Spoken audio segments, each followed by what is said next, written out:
Salve, amigas e amigos da filosofia, bem-vindos a mais uma das nossas conversações filosóficas. Vou conversar hoje com Harley Juliano Mantovani, professor do Cefet, Minas Gerais. Ele está falando de Leopoldina, em Minas. Ele tem a pesquisa em filosofia, mestrado e doutorado. Trabalhou alguns temas em filosofia contemporânea, mas também publicou textos sobre outras áreas da filosofia. E tem se dedicado, pelo que a gente conversou antes da entrevista, a pensar a questão da tecnologia, e a filosofia e a tecnologia.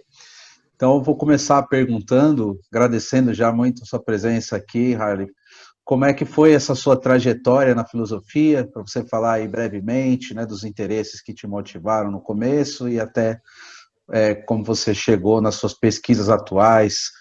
E boa noite aí, Harley, tudo bom? Tudo bem, boa noite, Caio. É um prazer estar falando com você, estar conversando com você. Muito obrigado pelo convite, parabéns pelo canal Conversações Filosóficas. Bom, assim, começando a falar um pouco aí da minha pequena odisseia, né? Começando a narração dessa pequena odisseia minha, a respeito da minha formação em filosofia. Bom, eu sou de Uberlândia, Minas Gerais. Eu estudei filosofia, fiz graduação em filosofia lá na Universidade Federal de Uberlândia. Lá no terceiro período, né? No terceiro período do curso de filosofia, estava tendo aulas de Descartes, um professor cartesiano, muito bom. Numa determinada aula, ele disse mais ou menos o seguinte, ele estava desenvolvendo o raciocínio da aula e disse mais ou menos o seguinte: a fenomenologia retira o chão, o solo da árvore do conhecimento de Descartes. Bom, esse argumento me impactou, né? Então, se você pensa na árvore do conhecimento de Descartes, né, as raízes, a metafísica, o tronco, a física, as ciências, a medicina, mecânica e moral. Ou seja, a fenomenologia de Husserl, né, ela retira o fundamento da árvore.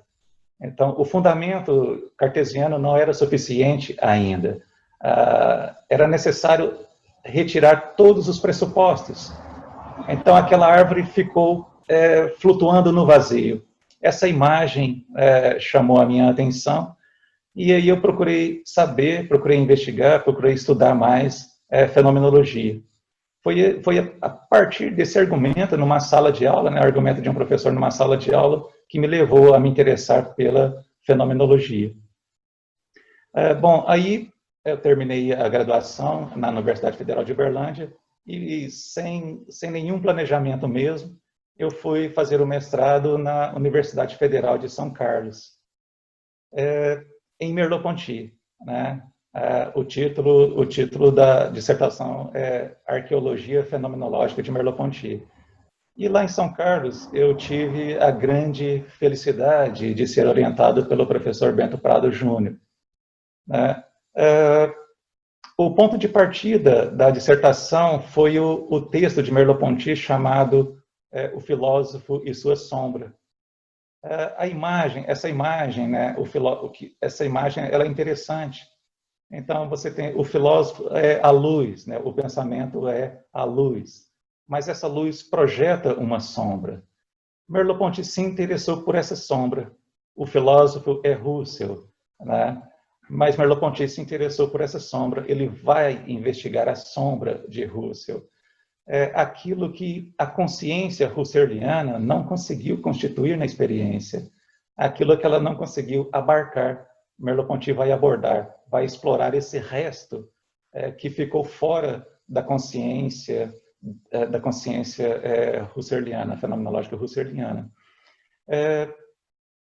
E na tese, né, já que a consciência apresentou um limite, o que suprir, né? O que supriria esse limite da consciência? Eu pensei na linguagem, e aí eu complementei a fenomenologia da consciência com uma fenomenologia da linguagem. Então, a linguagem seria capaz de abarcar, de absorver aquilo que a consciência fenomenológica não conseguiu. Né? Bom, então, isso foi basicamente, resumidamente, a dissertação. Eu só gostaria de dizer um pouco sobre o professor Bento Prado Júnior, né? Porque foi uma experiência muito intensa, muito enriquecedora. Que ano que você chegou lá, Harley? Eu cheguei em Recorda? 2004. Em 2004 e saí em 2006, final de 2006. Foi bem próximo da morte dele, né? Sim, 2007, se né? eu não me engano, se eu não me falha a minha memória, eu acho que foi no início de 2007 que ele faleceu. Então, assim, o professor Bento, você olhava para ele e não via uma diferença entre vida e filosofia. Não havia uma fronteira entre vida e filosofia na figura do professor Bento Prado, né? A filosofia para ele era o seu modo de vida. Não havia vida fora da filosofia e não havia filosofia fora da vida. Neste sentido, né, nesse sentido de viver a filosofia continuamente, para ele, a filosofia não se restringia à sala de aula. Né? Ele não aceitava isso, né? Restringir a filosofia a essa institucionalidade burocrática. Ele não admitia essa burocratização do pensamento filosófico. Então, a filosofia, para ele, estava no cotidiano. Era um modo de viver mesmo. Né? Nós, normalmente, escolhemos um filósofo, dois ou três, e nos aprofundamos nestes filósofos, os consideramos como os nossos portos seguros, né? São os nossos portos seguros, onde nós podemos encontrar uma segurança, um abrigo, um conforto e até a nossa identidade. Nós precisamos desses portos seguros. O professor Bento Prado rejeitava esses portos seguros. Ao invés destes portos seguros, ele preferia o mar aberto. Então, ele preferia o mar aberto e não os portos seguros. Neste sentido, eu me lembro, a primeira aula na pós-graduação com o professor Bento Prado, o livro era Kant e o Problema da Metafísica. Kant e o Problema da Metafísica, de Heidegger, Martin Heidegger. Eu achei fantástica assim, a abordagem dele. Ele começou a aula, uma aula de pós-graduação, estudando, apresentando, analisando o índice, o sumário do livro. Eu achei isso fascinante. Se você considera a experiência, né, essa situação, você tem o livro, você tem o texto ali. O texto é o conceito, o texto é a filosofia. Ele começou num momento anterior à filosofia, ele começou num momento anterior ao conceito.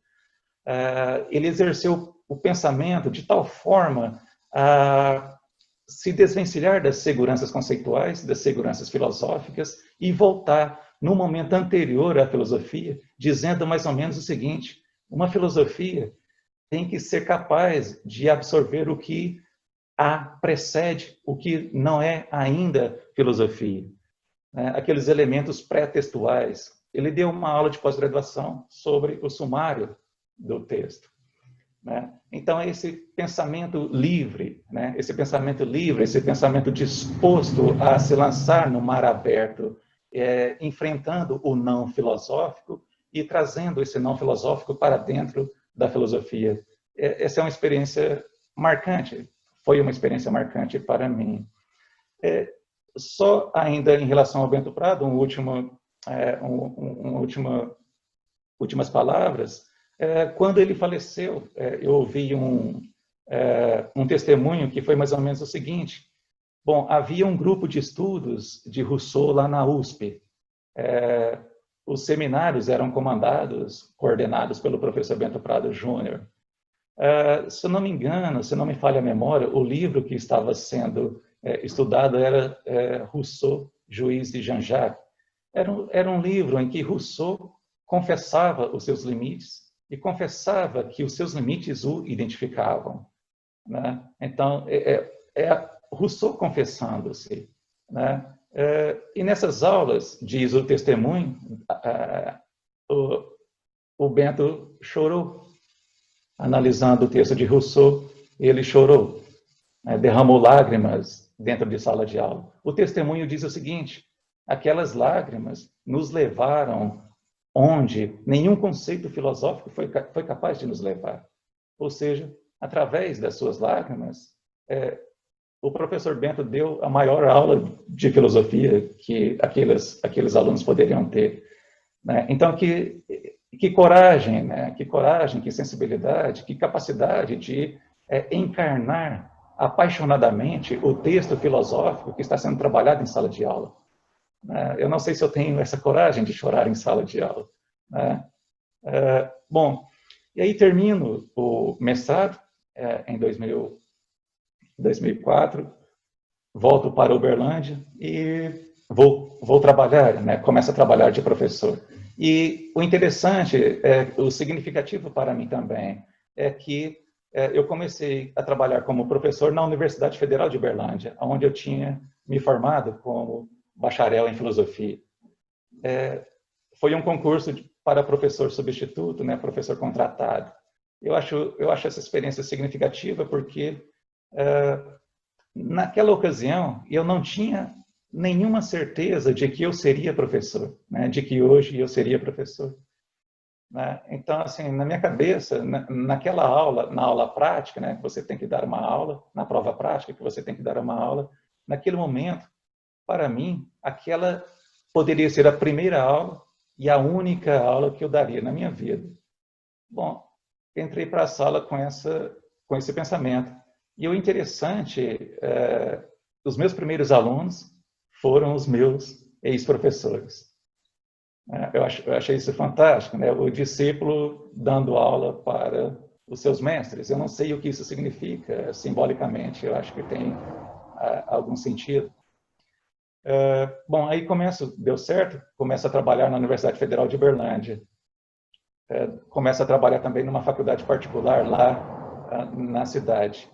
E aí, numa aula, eu falando sobre ser, falando sobre metafísica, um aluno levanta a mão e me pergunta: professor, qual a importância do ser para a nossa vida cotidiana, para a nossa vida concreta?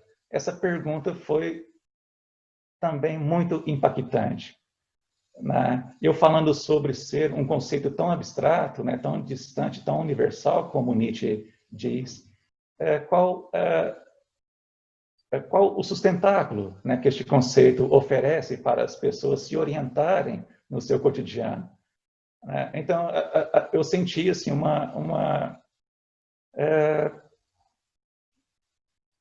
aquele aluno estava meio desamparado, né? Ele estava se sentindo um pouco desamparado. Ele queria uma referência teórica para ele sair desse desamparo. Foi dessa pergunta do aluno que eu tirei o tema do doutorado. Então, assim, duas situações interessantes, né? Uma de um argumento de um professor meu, eu tirei o tema do mestrado. E de uma pergunta de um aluno meu, eu tirei o tema do doutorado. Então, a gente precisa prestar atenção na sala de aula, o que acontece na sala de aula. Né? E aí, eu fui fazer o doutorado na Universidade Federal de Goiás, também em Merleau-Ponty. O título é A Revisão da Ontologia como Fenomenologia da Vida em Merleau-Ponty. Lá eu fui orientado pelo professor Fábio Ferreira de Almeida, que, inclusive, já conversou com você no Conversações Filosóficas. Bom, o que eu destacaria do doutorado é que, bom, eu tentei investigar a vida, né, do ponto de vista fenomenológico, especificamente do ponto de vista de Merleau-Ponty. Mas Merleau-Ponty não oferece um pensamento sistemático da vida. Então, eu fui extrair essa filosofia da vida, essa fenomenologia da vida em Merleau-Ponty, através da crítica que ele faz à ontologia, para culminar, no final das contas, numa filosofia da natureza. No final das contas, vai ser uma filosofia da natureza que vai dar base para se delinear de uma forma mais consistente uma filosofia da vida em Merleau-Ponty. A discussão com Russell foi muito intensa, né, no doutorado. E nessa discussão com Russell, terminando, eu só vou destacar um capítulo, porque eu acho que esse capítulo é importante para a sequência das minhas leituras, né, das leituras que eu faço atualmente. Russell tem um texto intitulado A Terra Não Se Move. Um título é interessante porque o Galileu Galilei, quando ele foi condenado e foi obrigado a se retratar perante os tribunais da Santa Inquisição, porque ele afirmou exatamente o contrário. Ele afirmou que a Terra se move. Ele afirmou que a Terra se move. Agora, o título do texto de Russell é A Terra Não Se Move. O que é a Terra para Russell? Bom, a Terra é um arquilugar, um lugar originário. Esse lugar originário, que é também ontológico, é lar. Então, a Terra é casa, moradia, lugar de habitação. É onde nós nascemos, onde nós permanecemos, onde nós nos reproduzimos, envelhecemos e morremos. A Terra é uma mãe, um ventre, um lugar de refúgio, um lugar confortável. Bom, e é algo pré-espacial. A espacialidade da Terra é pré-espacial, ou seja, a espacialidade da Terra não é regida pelas mesmas leis que vigoram no espaço objetivo, no espaço científico. Então, a espacialidade da Terra é ontológica, o espaço científico é derivado, tardio, é ôntico.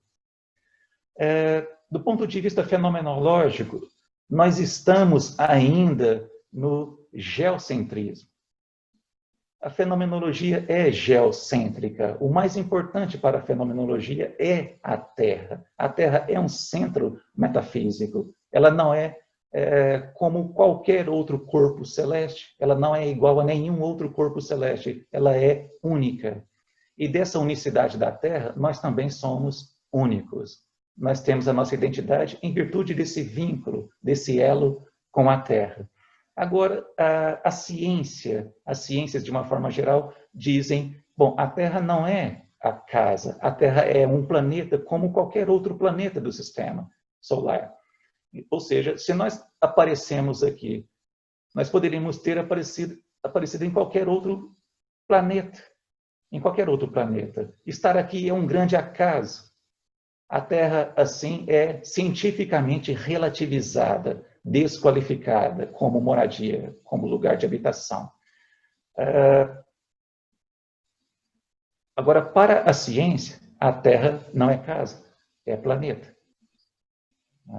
É planeta. Então, esse ultrarracionalismo científico desqualifica ontologicamente, metafisicamente, a Terra. E se a Terra é assim, tão desqualificada do ponto de vista científico, fica um pouco difícil de você agir de modo ético, visando preservar esse lugar de habitação e, consequentemente, a vida dos seres que aí se encontram. Bom, basicamente, em linhas muito gerais, este é o percurso até agora. Uhum. Alisson, a exposição até aqui tem sido riquíssima. Estou gostando muito de ouvir a maneira como você encadeia sua própria experiência intelectual, seu percurso. Esse depoimento sobre o Bento foi também bastante emocionante. E eu queria continuar perguntando, então, como você se decide ou você chega num ponto de indecisão entre essas duas posturas, né? Como você traz, fenomenológica e científica. Eu acho que essa sua pergunta é muito boa, Caio, porque essa fala me parece que gira em torno dessa relação, né, entre fenomenologia e tecnologia, né? A fenomenologia da tecnologia, relação entre tecnologia e ética, fenomenologia e ética. Atualmente, eu estou voltando aos gregos, lendo o mito de Prometeu.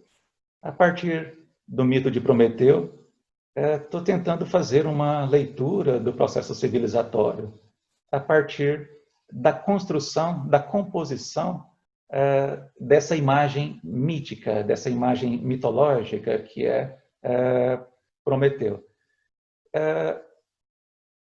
Digamos assim, a civilização é a hipótese é a seguinte: a civilização é prometeica, a nossa civilização é prometeica. Isso significa dizer o seguinte: a nossa civilização é técnica, tecnológica, e, nesse sentido, a nossa civilização valoriza a produção, né? Porque a técnica prometeica é uma técnica voltada para a produção. Então, o valor por trás do nosso processo civilizatório é a produção.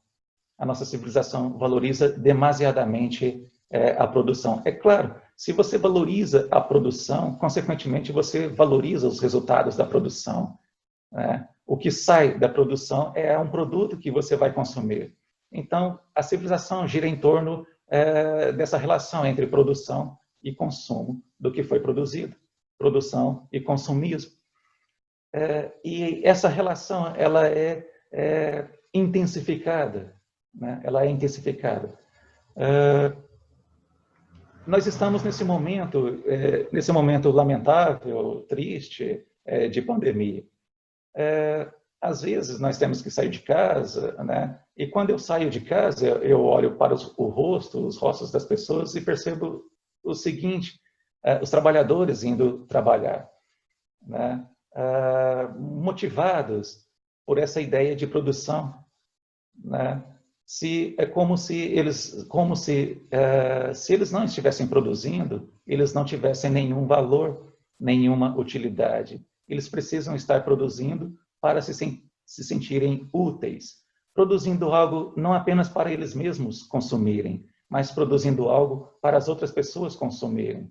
Quando eles produzem para os outros consumir, eles se sentem, digamos assim, com uma autoestima melhor, né? Mas a mentalidade prometeica acaba intensificando o processo de automação do mundo do trabalho. Essa produção está cada vez mais automatizada. Essa automatização vai gerando um número crescente de extinção de postos de trabalho, ou seja, um número crescente de desempregados. Além desse número crescente de desempregados, gerado pelo processo produtivo prometeico, também por causa desse prometeísmo civilizatório, um número cada vez maior de pessoas jamais vai entrar no mercado de trabalho. Um número cada vez maior de jovens jamais vai entrar no mercado de trabalho. Eles vão viver sem conhecer o trabalho. É claro que isso é um futuro um pouco longínquo, mas é necessário pensar nesse futuro em virtude da valorização excessiva da produção e da automação da produção na qual nós estamos. Nesse sentido, eu acho que é necessário nós pensarmos a renda básica universal.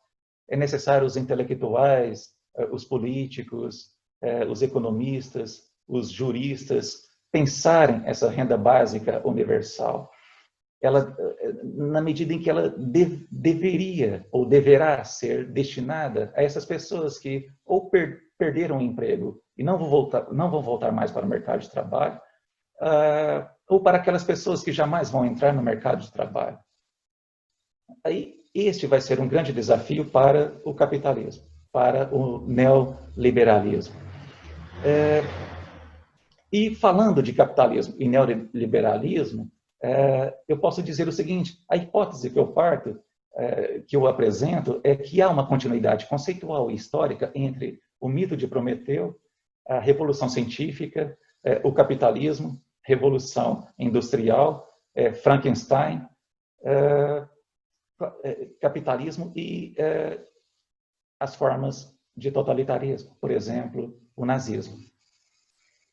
Então, há uma continuidade histórica e há uma continuidade conceitual que vincula o prometeísmo, por exemplo, às formas de totalitarismo ou de autoritarismo, como, por exemplo,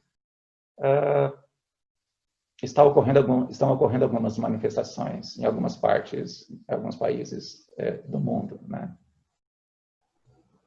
Se você puder desenvolver um pouco mais essa relação, lá da antiguidade, até você fala que ela é histórica, mas me parece que ela é mais do que histórica, né? Na medida em que Ah, se trata de um mito. Se puder explicar isso também. boa pergunta, o Caio. Sim, você está certo. Não é apenas histórico, né? Mas o prometeísmo, né, incide também, bom, na ciência, na cultura de uma forma geral, nas artes de uma forma geral, mas também na personalidade, né? Há uma espécie de personalidade prometeica ou mentalidade técnica. Bom, para desenvolver isso, eu vou voltar rapidamente lá no mito de Prometeu, retirar alguns elementos ali desse mito, só para nós termos uma base teórica de referência. Bom, digamos assim, a estreia cósmica de Prometeu está lá em Hesíodo, 700 anos antes de Cristo, na Teogonia de Hesíodo. Então, Hesíodo fala de Prometeu, tanto na Teogonia, quanto lá em Os Trabalhos e os Dias. Além de Hesíodo, Prometeu está presente também em Ésquilo, que escreveu uma trilogia, mas só chegou a nós a tragédia Prometeu acorrentado. E, além disso, no diálogo Protágoras, Platão também fala sobre Prometeu. Então, na Grécia Antiga, essas são as referências, até onde eu sei, né, a respeito de Prometeu. Bom, Zeus ele simboliza, mitologicamente, ele simboliza a luz, né? O seu fogo é a luz. Essa luz é a luz verdadeira, porque o fogo de Zeus, símbolo da sua soberania, do seu poder, da sua força, este fogo representa também a justiça. Então, Zeus é a luz, a sabedoria, a justiça, com as quais ele ordenou, realizou a passagem do caos para o cosmos. Ele conseguiu controlar, domesticar aquelas forças caóticas, violentas, indisciplinadas, ordenando de uma forma hierárquica, né, o cosmos. Prometeu não aceita essa justiça de Zeus. Ele não aceita a ordenação de Zeus. E, consequentemente, Prometeu, voltando-se contra Zeus, ele se volta também contra o cosmos, que eu poderia dizer também. Prometeu se volta contra a Terra, contra o mundo, contra a natureza, contra a physis, né? Zeus tem o fogo eterno. Prometeu também tem o fogo técnico. Zeus, simbolicamente, representa a sabedoria. Simbolicamente, Prometeu representa a razão, a inteligência, a ciência, a técnica, a tecnologia. Então, há uma oposição entre a sabedoria e a razão, a inteligência, que Prometeu doou aos homens na forma do fogo que ele roubou de Zeus. Então, Prometeu rouba uma parte do fogo de Zeus e a doa aos homens. Assim começa a civilização, assim começa a humanidade. Prometeu doa a razão, doa a inteligência, doa a técnica, a tecnologia, enfim, a civilização aos homens, as ciências, inclusive, né? Agora, as características de Prometeu, né, eu acho que são interessantes.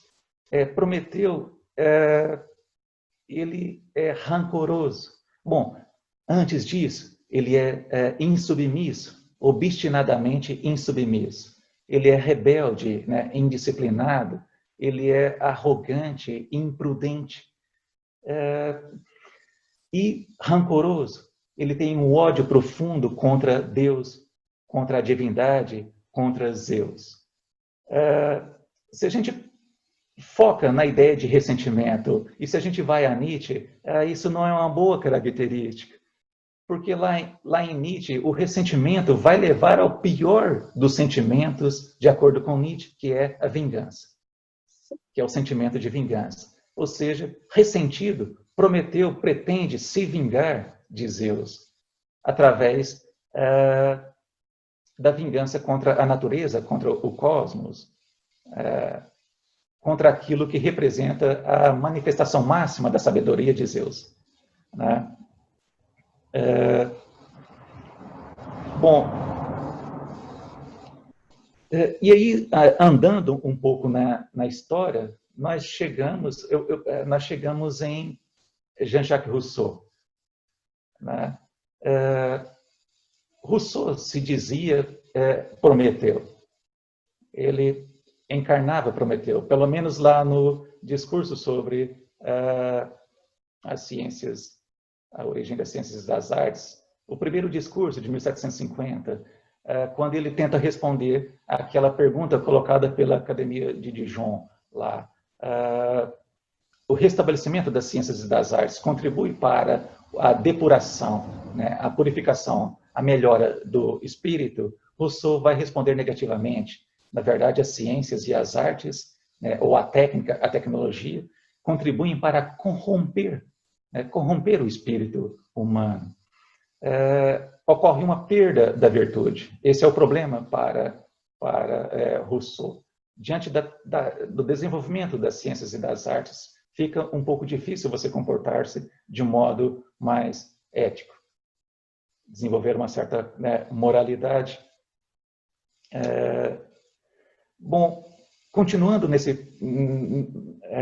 percurso histórico, bom, Rousseau faz uma crítica, apesar de ser iluminista, ele faz uma crítica às luzes, né, da razão.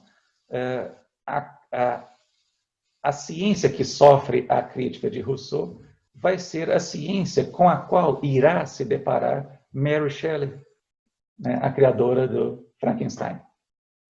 Tanto Mary Shelley quanto o seu companheiro, né, marido, Percy Shelley, eles eram fascinados pela figura de Prometeu. O Percy Shelley tem um longo poema, né, que é Prometeu desacorrentado, Prometeu liberto. Mary Shelley escreve Frankenstein ou o Prometeu moderno. Me parece que com Frankenstein a civilização prometeica dá um passo adiante na direção do abismo. Por que eu digo isso? Porque até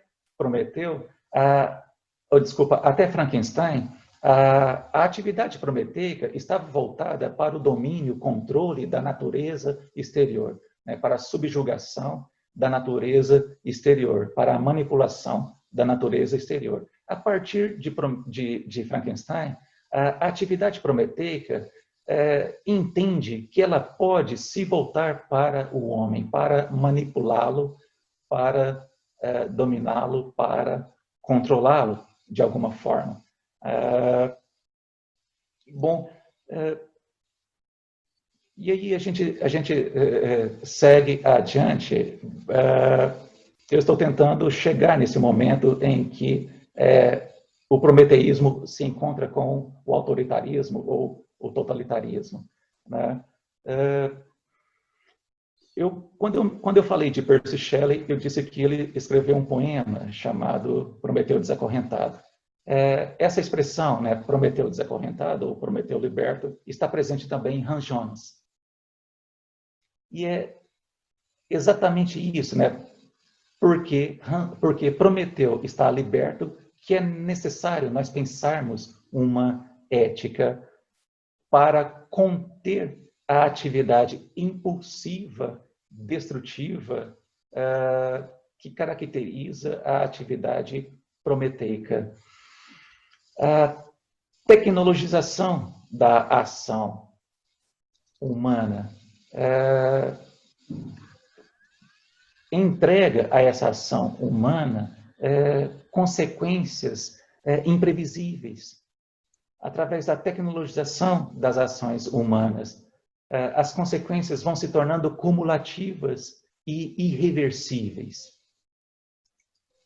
Além disso, essas consequências ultrapassam o espaço e o tempo e alcançam o futuro. Então, ao agir tecnologicamente hoje, eu posso estar comprometendo o futuro. Nesse sentido, né, visando agir eticamente hoje, eu devo levar em consideração o sujeito que ainda nem existe. Eu preciso respeitar o sujeito que ainda nem existe.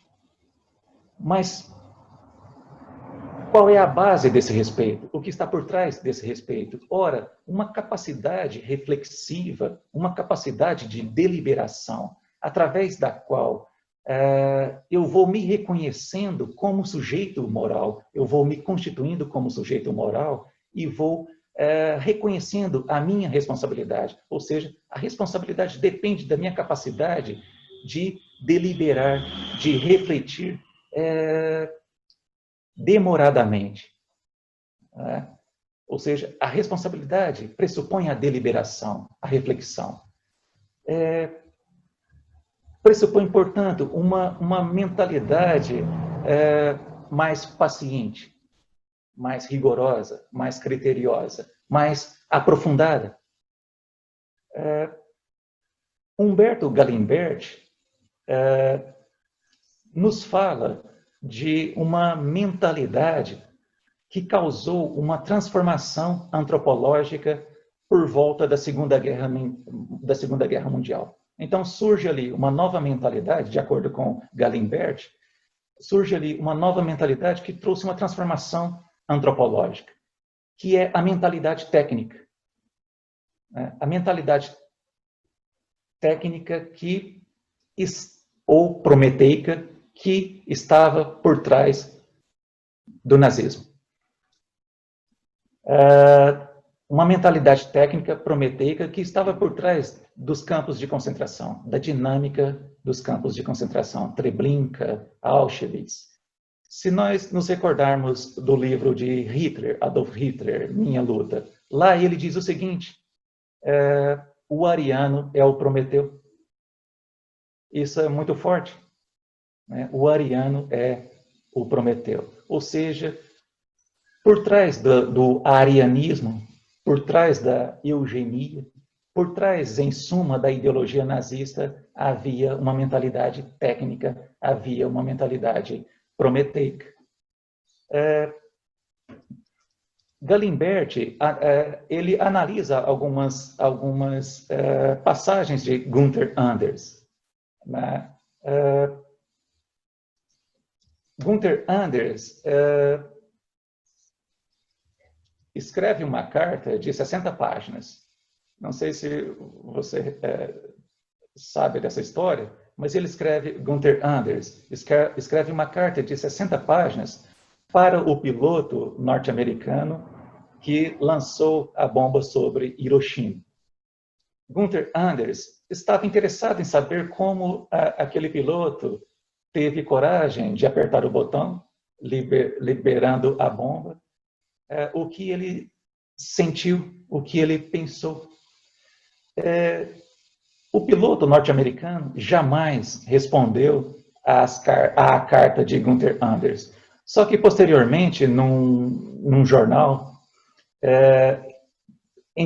no qual ele foi entrevistado, o piloto foi entrevistado, o jornalista perguntou: o que você teria dito a Gunther Anders? O piloto respondeu apenas o seguinte: nada, era o meu trabalho. E o piloto se achava um bom piloto porque ele sabia a hora certa de apertar o botão. As consequências desse gesto não eram de sua responsabilidade. A mentalidade técnica tem uma dificuldade para reconhecer a sua responsabilidade.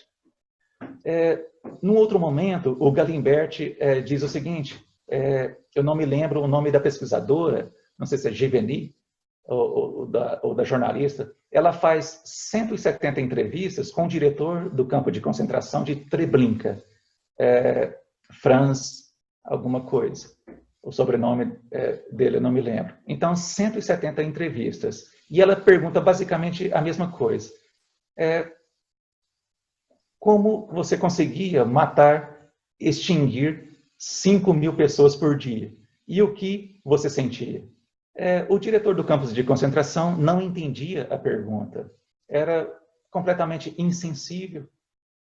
Né? Ele dizia apenas o seguinte: bom, nós tínhamos um método de matar 3.000 pessoas até as 3 horas da tarde, porque logo depois chegariam 2.000 pessoas que deveriam ser mortas até o dia seguinte. O método funcionava.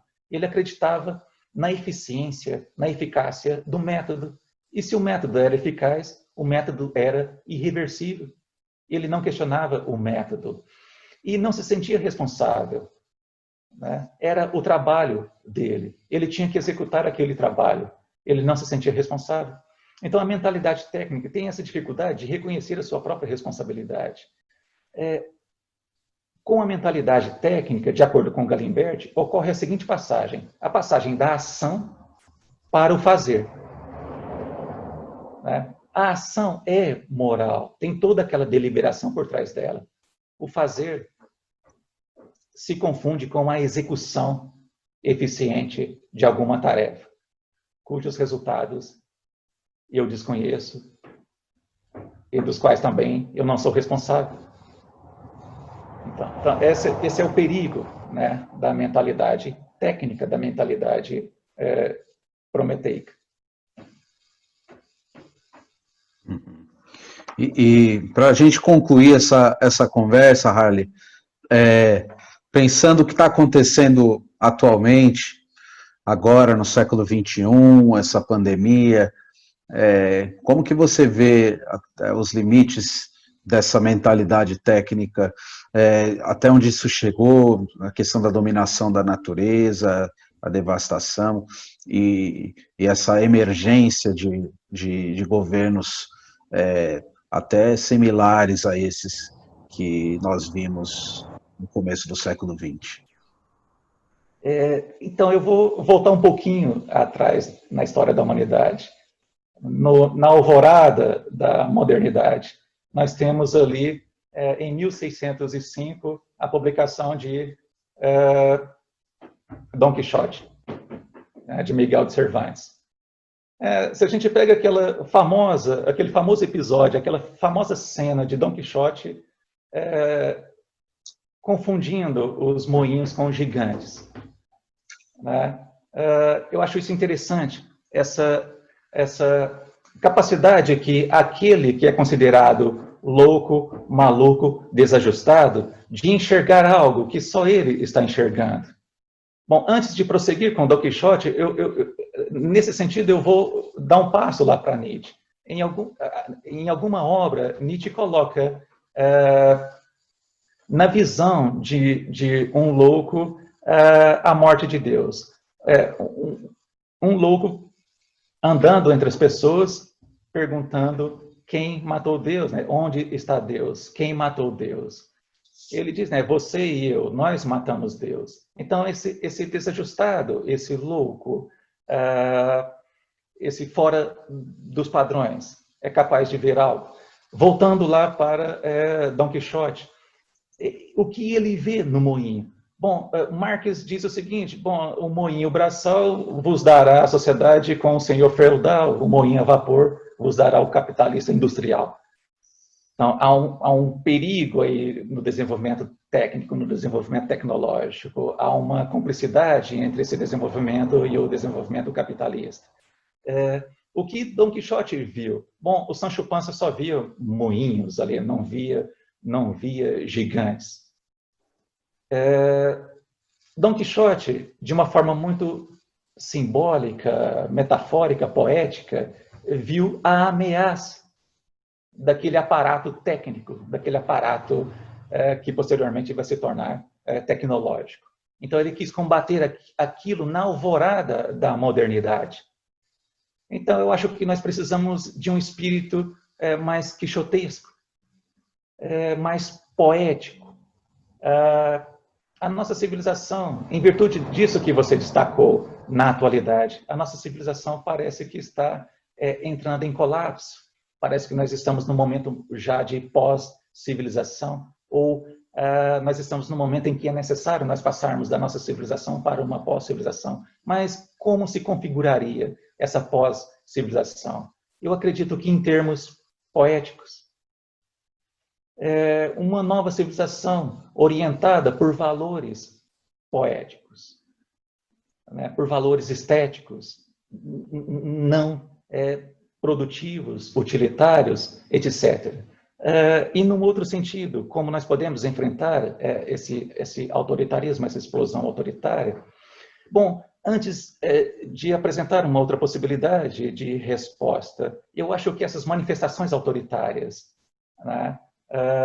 Bom, aqui no Brasil, Trump, Polônia, Hungria, a volta aparente do czarismo na Rússia, a capitalização da China, tudo isso constitui sintomas.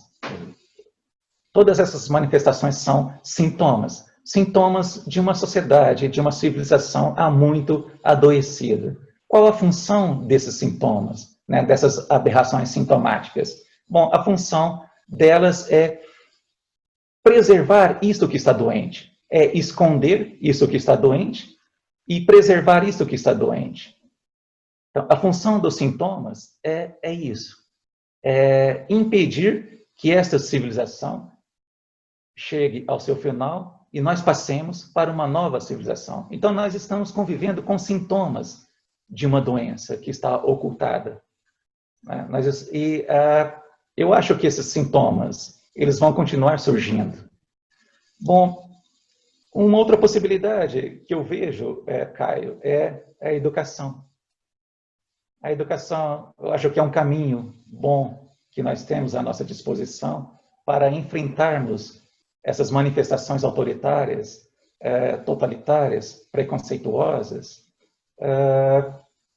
desde que nós tenhamos muita consciência da diferença entre fabricar e educar. Fabricar é só lançar mais um produto no mercado.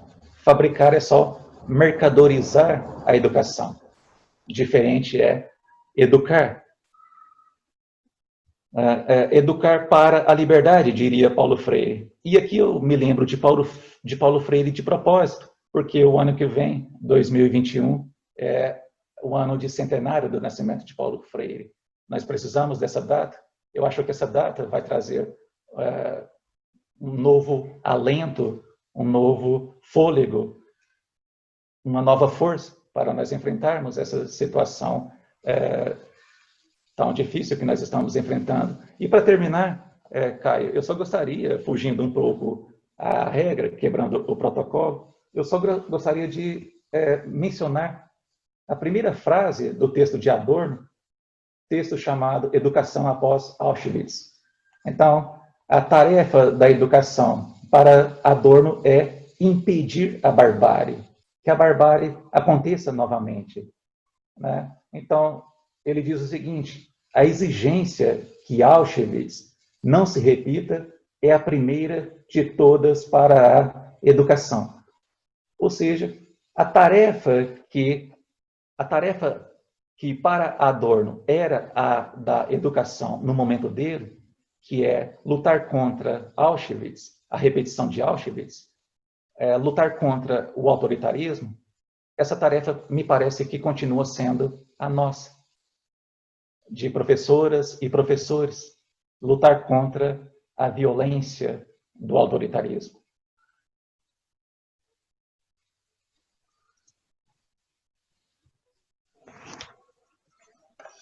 Tá certo. Concordo com você, Riley. Essa saída pela educação. E, com certeza, os seus alunos têm muito de se orgulhar de ter um professor como você. E eu gostei muito da conversa, da entrevista. Queria só pedir uma última palavra, então, para a gente encerrar. Eu sempre peço umas considerações finais aí, qualquer outra coisa que você queira dizer. Bom, voltando um pouco no conteúdo filosófico, rapidamente, Caio, o momento em que Platão exila a poesia da cidade, ele retira a poesia mimética da cidade, né? Ele bane a poesia da cidade. E resta o quê? Bom, a partir desse gesto platônico, a poesia foi desqualificada em termos ontológicos e éticos. Era como se Platão estivesse dizendo o seguinte: eu não posso usar a poesia para criar uma moral e nem para pensar o ser. A poesia não serve para a civilização. Bom, a civilização sem a poesia é essa nossa civilização. Né? Então, a filosofia também não serve muito para nós combatermos o prometeísmo. Ela se tornou, no gesto platônico, ela se tornou cúmplice do prometeísmo. Tá certo, Harley. Muito obrigado pela conversa. Espero que o pessoal que assista a gente aqui também tenha gostado. Deixem os comentários aí, quem gostou, quem não gostou também, escreva aí para a gente continuar a conversa, né? Que a ideia aqui é essa, que a gente possa fazer as ideias circularem, dar visibilidade às falas, né? E aos rostos também dos pesquisadores do Brasil, de norte a sul, né? E, então agradeço demais, foi muito produtivo para mim. E vamos então encerrando por aqui essa entrevista. Boa noite aí, Harley. Pessoal, boa noite. Eu agradeço. Fiquem ligados aí nas próximas conversações filosóficas.